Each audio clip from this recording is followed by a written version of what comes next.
మనిషి మనిషి దగ్గర దొంగతనం చేయడం మాత్రమే కాదు, మీరు డైరెక్ట్గా నా దగ్గరే మీరు దొంగతనము చేస్తూ వచ్చారు. కాబట్టి దేవునికి ఏమొచ్చింది? ఇప్పుడు కోపం వచ్చింది.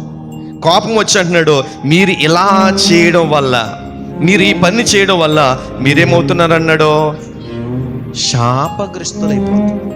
అంటే మనకి చాలాసార్లు ఈ వాక్యం అంత పెద్ద పాటించవలసిన పని ఏమీ లేదు అని అనుకుంటాం. కొంతమందికి వచ్చేటువంటి ఆలోచన ఏంటో తెలుసా?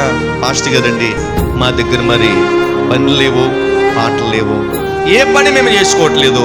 కనీసం ఆదివారం ఆరాధనకు వచ్చినప్పుడు కూడా కానుక వేయడానికి మా దగ్గర ఏం లేదు. చెప్పండి, నాకు తెలుసా సంగతి. కనీసం దేవుని దగ్గర పట్టుకొచ్చి 10 రూపాయలు కానుక వేయడానికి కూడా నా దగ్గర 10 రూపాయలు లేక, సరిలేనటువంటి పనులు లేక నేను చాలా ఇబ్బంది పడుతున్నానండి అన్నారు. దేవునికి స్తోత్రం.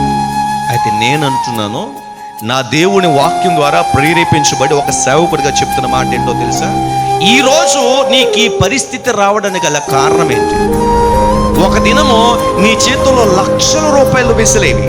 ఒక దినము నువ్వు పని చేస్తే నెలకి 10,000, 20,000, 30,000, 40,000, 50,000, లక్షల రూపాయలు సంపాదించేవాడు.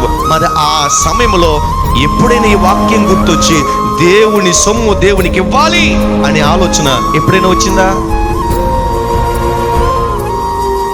దేవుడు సమృద్ధిని ఇచ్చినటువంటి సమయంలో, దేవుడు మనల్ని ఆశీర్వదించిన సమయంలో, దేవుడు మనల్ని దీవించిన సమయంలో అప్పుడు నమ్మకంగా ఉంటే ఈరోజు నీ చేతిలో చిల్లి గవ్వ లేకుండా ఉండే పరిస్థితి నా దేవుడు తీసుకొచ్చేవాడు కానే కాదు.